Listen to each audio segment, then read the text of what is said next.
السلام علیکم پیارے بچوں، کیا حال ہے؟ امید ہے سب بچے ٹھیک ہوں گے۔ آج ہم جماعت سوم کے اردو سبق نمبر 3 پڑھیں گے، اخلاق نبی صلی اللہ علیہ وآلہ وسلم۔ مطلب کہ اس میں ہم اپنے پیارے نبی حضرت محمد صلی اللہ علیہ وآلہ وسلم کے اخلاق کے بارے میں پڑھیں گے، ٹھیک ہے؟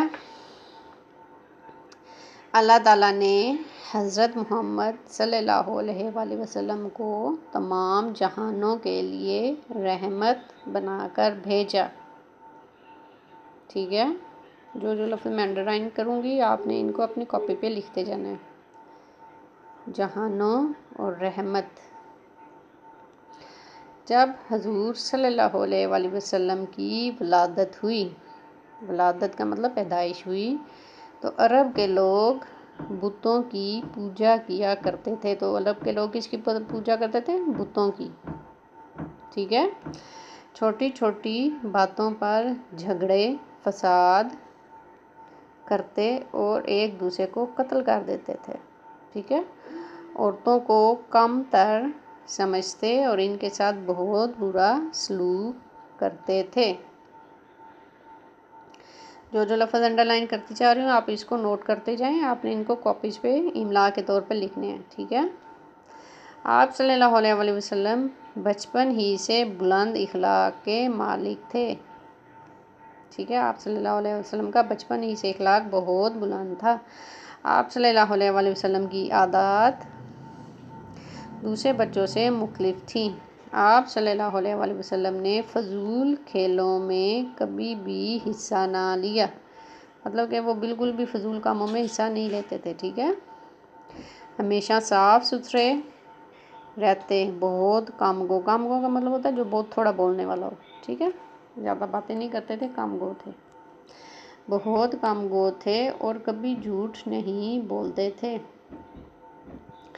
ہمیشہ جو بات کہتے سچ کہتے، غریبوں اور کمزوروں کی مدد کرتے اور کبھی کسی سے لڑائی جھگڑا نہیں کرتے تھے، ٹھیک ہے؟ آپ صلی اللہ علیہ وآلہ وسلم اپنے اعلیٰ اخلاق کی وجہ سے لوگوں میں مشہور ہو گئے۔ جب بھی سچائی اور دیانتداری کا ذکر ہوتا تو سب کی توجہ حضرت محمد صلی اللہ علیہ وآلہ وسلم کی طرف جاتی تھی، کہ جب بھی کسی کی سچائی کے بارے میں یا دیانتداری کی بات کرنی ہوتی تو سب حضرت محمد صلی اللہ علیہ وسلم کا ہی ذکر کرتے تھے، ٹھیک ہے؟ آپ صلی اللہ علیہ وآلہ وسلم جب جوان ہوئے تو تجارت کرنے لگے۔ تجارت میں آپ صلی اللہ علیہ وآلہ وسلم کی سچائی اور دیانتداری کی شہرت دور دور تک پھیل گئی اور لوگ آپ کو صادق اور امین کے لقب سے پکارنے لگے، ٹھیک ہے؟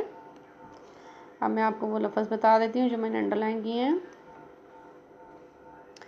جہانوں، رحمت، ولادت، بتوں، پوجا، فساد، کمتر سلوک، بچپن، بلند اخلاق، عادات، فضول، کام گو، غریبوں، کمزوروں، لڑائی جھگڑا، سچائی، دیانتداری اور تجارت، شہرت، صادق، امین اور لقب، ٹھیک ہے بچوں؟ آپ نے ان ساروں کو انڈرلائن کرنا ہے اور ان کو املا کے طور پر اچھی طرح زبانی لکھنے کی کوشش کرنی ہے، ٹھیک ہے؟ آج کے لیے اردو کا یہی کام ہوگا۔ اللہ حافظ۔